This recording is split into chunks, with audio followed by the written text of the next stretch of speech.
అందరికీ నమస్తే. ఆంధ్రప్రదేశ్ రాజకీయాల్లో మరొకసారి పెద్ద సంచలనంగా మారినటువంటి పేరు కొడాలి నాని. నిన్న రాత్రి నుంచి సోషల్ మీడియాలో, ఇవాళ ఉదయం నుంచి మెయిన్ స్ట్రీమ్ మీడియాలో కూడా ఒక వార్త బాగా వైరల్ అవుతుందండి. అదేంటంటే కొడాలి నాని గారిని ప్రాసిక్యూట్ చేయడానికి రాష్ట్ర ప్రభుత్వం అనుమతి ఇచ్చింది. ఈ వార్తే బాగా సర్క్యులేట్ అవుతుంది. అసలు ఏ కేసు మీద ప్రాసిక్యూట్ చేయడానికి నిర్ణయించుకుంది ప్రభుత్వం, ఏ కేసు మీద అనుమతించింది, ఇప్పుడు ఎందుకు ఇదంతా తెరపైకి వచ్చింది, దీని వెనుక రాజకీయంగా ఏమైనా పెద్ద ప్లాన్ ఏదైనా ఉందా, దాని గురించినటువంటి పూర్తి విశ్లేషణ అయితే ఈ వీడియోలో చూసే ప్రయత్నం చేద్దాం. వైఎస్ఆర్ కాంగ్రెస్ పార్టీ అధికారంలో ఉన్నటువంటి సమయంలో కొడాలి నాని గారు అప్పటి ఎన్నికల కమిషనర్ నిమ్మగడ్డ రమేష్ కుమార్ గారి మీద, అలాగే అప్పటి ప్రతిపక్ష నాయకుడు చంద్రబాబు నాయుడు గారి మీద, నారా లోకేష్ గారి మీద తీవ్రమైనటువంటి స్థాయిలో వ్యక్తిగత వ్యాఖ్యలు చేశారు. నోటికి అద్దు అదుపు లేకుండా అసహ్యకరమైనటువంటి, అతి జుగుప్సాకరమైనటువంటి పదజాలంతో, నానా రకాల యాగి మాటలు అన్నమాట, బూతి మాటలతో వ్యాఖ్యలు చేయటం జరిగింది. ఆ వ్యాఖ్యలు రాజకీయ విమర్శల పరిధిని దాటిపోయాయని చెప్పుకోవచ్చు. చట్టపరంగా అవి తప్ప అంటే అప్పట్లోనే అవి చాలా పెద్ద చర్చకి వచ్చాయి. జనాల్లో కూడా అసహ్యకరమైనటువంటి పరిస్థితిలో నాని గురించి మాట్లాడుకున్నారు. పెద్ద తప్పేనండి. ఇప్పుడు అదే అంశం విచారణకు, ప్రాసిక్యూషన్కు ప్రభుత్వం గ్రీన్ సిగ్నల్ ఇచ్చింది అనేటటువంటి వార్త రావడంతో రాజకీయ వర్గాల్లో ఒక రకమైనటువంటి ఆసక్తి ఏర్పడిందండి. అయితే ఇక్కడ అందరిలో వస్తున్నటువంటి ఒక ప్రశ్న ఏంటంటే, ఈ ఒక్క కేసుతోనే కొడాలి నానిని టార్గెట్ చేస్తున్నారా, లేక దీని వెనక ఇంకా ఏదైనా పెద్ద కథ ఏదైనా ఉందా? ఇక్కడ గతంలో జరిగినటువంటి కొన్ని సంఘటనలు, కొన్ని పరిణామాలు ఏవైతే ఉంటాయో వాటిని మనం గుర్తు చేసుకునే ప్రయత్నం చేద్దాం. సుమారు సంవత్సరం క్రితం వల్లభనేని వంశీ గారు జైల్లో ఉన్నటువంటి సమయంలో విజిలెన్స్ అండ్ ఎన్ఫోర్స్మెంట్ అధికారులు గన్నవరం, గుడివాడ నియోజకవర్గాల్లో మట్టి అక్రమ తవ్వకాలపై దర్యాప్తు చేసినట్లుగా వార్తలు వచ్చాయి. గుర్తుందా లేదా మీకు? ఆ దర్యాప్తులో 100 కోట్ల రూపాయల విలువైనటువంటి మట్టి అక్రమంగా తవ్వబడిందని, కొన్ని బ్యాంక్ ఖాతాల ద్వారా భారీ లావాదేవీలు జరిగాయి అని కూడా ఆరోపణలు వెల్లువెత్తాయి.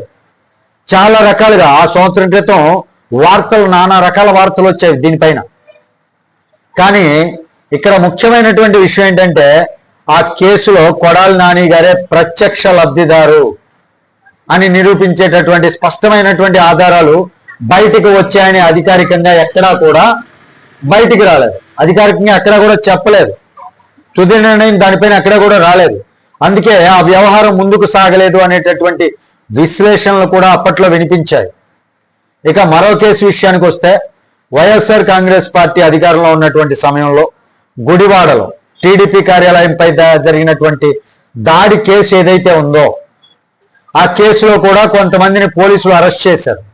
అయితే ఆ కేసులో కూడా కొడాలి నాని గారిని నేరుగా కలిపేటటువంటి బలమైనటువంటి ఆధారాలు కానీ, వాంగ్మూలాలు కానీ ఎక్కడా లభించలేదు అని అందరికీ తెలుసు. ఎందుకంటే ఎక్కడ కూడా దానికి సంబంధించినటువంటి విషయాలు బయటికి రాల, ఆ కేసులో కొడాలి నాని ఉన్నట్లుగా.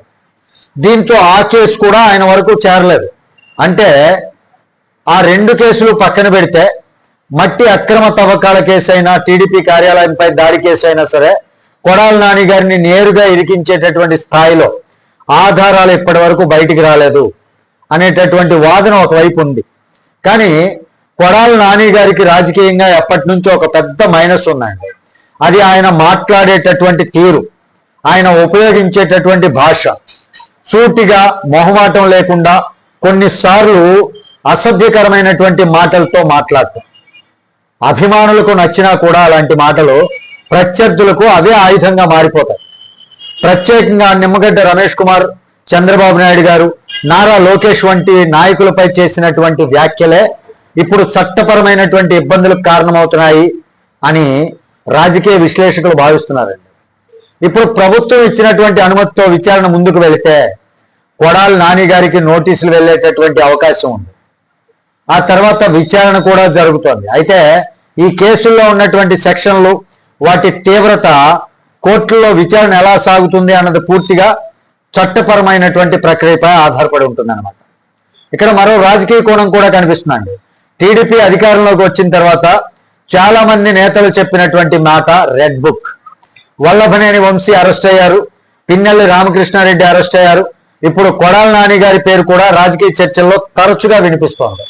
దీంతో టీడీపీ క్యాడర్లో ఒక వర్గం తర్వాత ఎవరు అరెస్ట్ అవ్వబోతుంది అనే ఆసక్తితో ఎదురు చూస్తున్నారండి. అయితే రాజకీయ చర్చలు ఒకవైపు ఉంటే చట్టపరమైనటువంటి ప్రక్రియ మరోవైపు ఉంటుంది. కోర్టులో నిరూపితమయ్యేటటువంటి అవకాశం ఉన్నంత వరకు ఎవరిని దోషిగా చెప్పలేం. అదే సమయంలో ఎవరైనా చట్టాన్ని ఉల్లంఘించి ఉంటే దర్యాప్తు జరగాల్సిందే అని ప్రతి ఒక్కరికి తెలుసు. అందుకే ఇప్పుడు అందరి దృష్టి ఈ ప్రాసిక్యూషన్ ఏదైతే ఉందో దానిపైన, ఆ అనుమతి తర్వాత జరిగేటటువంటి తదుపరి పరిణామాలపై కూడా ఉంది.